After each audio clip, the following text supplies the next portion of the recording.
Hi guys, did I do that? I connected without turning the camera. That's pretty crazy. Listen, today is May 7th. I'm Kim Marshall. I am the host of the Global Wellness Summit podcast. I'm also the co-founder of Swell Public Relations, and I'm an ambassador for Global Wellness Day.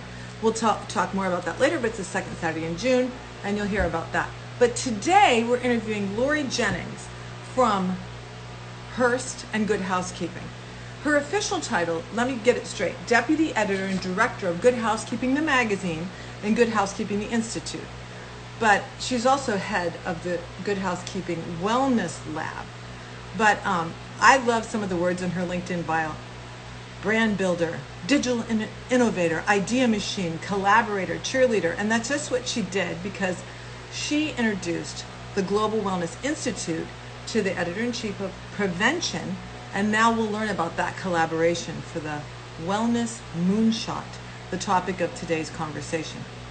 So the Wellness Moonshot was thought up by the minds behind the Wellness Institute, Susie Ellis and her team. It's a nod to President Kennedy's shot to go to the moon, to take the U.S. to the moon. And what they want to do, it's a collaboration between wellness leaders around the world to work towards a world free of preventable disease. And we're so tickled because at the Global Wellness Summit podcast, we were able to interview, people in the moonshot, and that includes Victor Koo from Hong Kong, China, episode 22, Dr. Modi from India, episode 24, Amir Alroy from Israel, episode 25, and a soon-to-be posted interview with Sarah Smith, the editor-in-chief of Prevention. But I think that Laurie has reached out here. Let me make sure this works. Hello, Laurie. There we go. Laurie Jennings. Add. See if it works. This is always the fun part. Waiting for Laurie. We're going to talk about... Laurie, you did it! Hi! You did it! She's an Instagram live virgin, and I have been many times, and I just roll with it. That's what we do, right? Yes, we roll with it. That's exactly what we do. So, Laurie, I've been bragging about you, and I'm so tickled to death that you took the time, your great gift for connecting people. You thought, Wellness Moonshot, that's all about prevention. What happened next?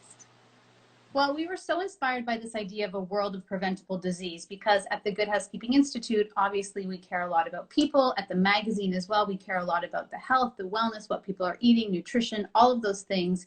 And we really felt like there was a missing element in terms of it's great to deal with an issue once it's happened, but wouldn't it be better if we could put our resources towards preventing things before they happen and help people live, a longer, healthier, happier life? So that was the original inspiration and what drew us to the program.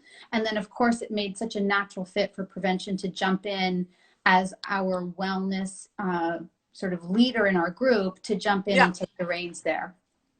Well, I was so tickled that our good friend Jessica Jesse, she's also the subject of a podcast interview, but she's a fashion designer, jewelry designer, and she worked with the Institute and Prevention and made a Wellness Moonshot calendar.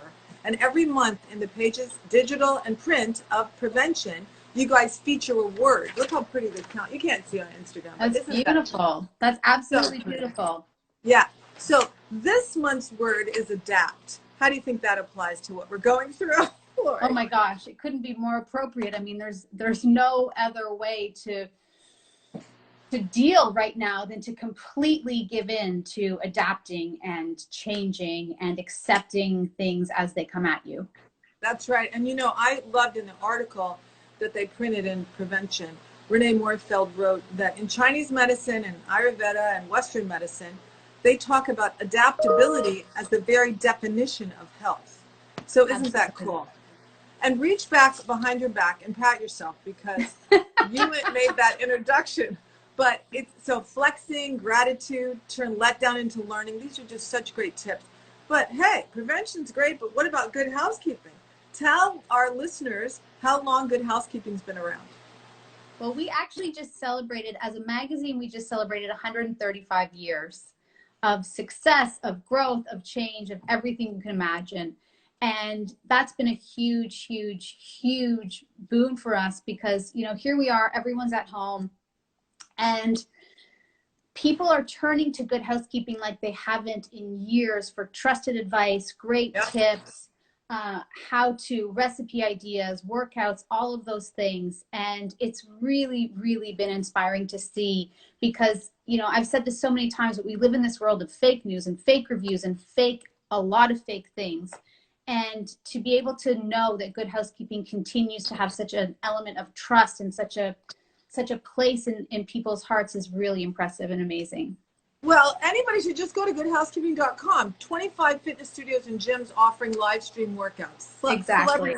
Writing love notes to their mom. And Exactly. I have to go shopping today and stock up, and you have an article on how to cook dried beans that taste good. So exactly. Thank you, Laurie. But now you are in charge of the new Good Housekeeping Wellness Lab. What goes on there?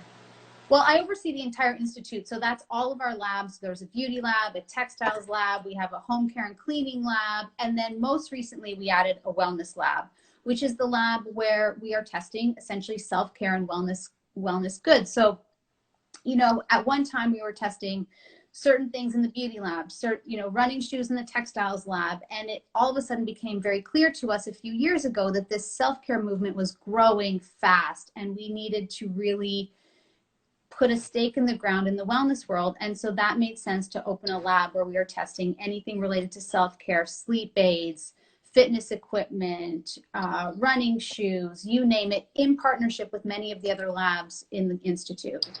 Well, I mean, no, I don't think people really realize that you've got engineers, scientists, technology experts, all working on making sure that claims are true. And that was so funny because it's just in keeping with the 10th trend for 2020, media as wellness watchdog, you know, right? Absolutely. Because of Goop and all that. But Goop has served, we interviewed Jean Godfrey June in one of these live casts, but it's a real good eye-opener. It's a starting point. And then when institutions like yours gets involved, we know wellness has hit its stride, right? Absolutely. But don't forget, I mean, let me say that Good Housekeeping has focused on wellness and well-being and nutrition for a very long time. I mean, we were one of the first brands back in the early 1900s to say, hey, you know what, sugar might be bad for you. Wow. That was a long, long time ago, and that has continued to evolve. We got rid of cigarette advertising in the 1950s, so Good Housekeeping has led on wellness for a very, very long time.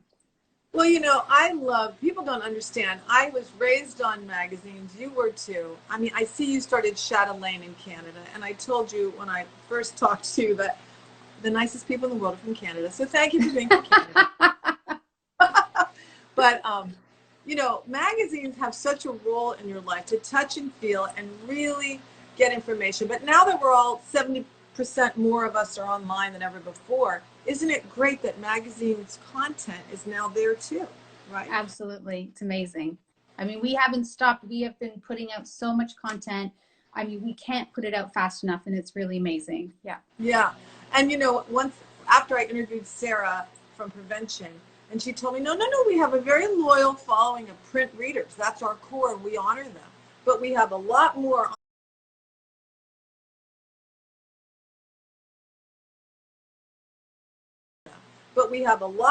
online readers.